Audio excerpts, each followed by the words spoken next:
Saya akan buat mencuci tangki air dengan menggunakan air mineral sebotol.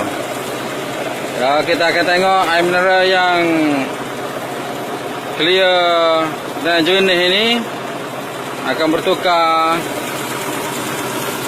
color dan juga mencuci tangki air yang kotor. Ini adalah kereta Pajero L047 petrol.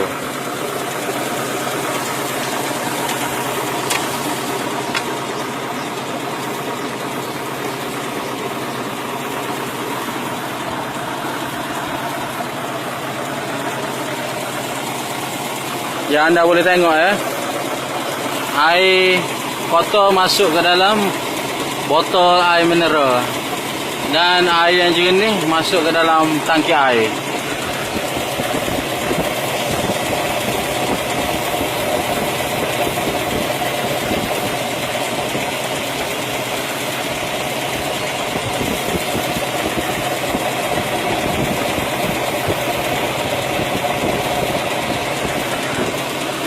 Ini bukan silap mata, tapi ini yang sebenarnya berlaku.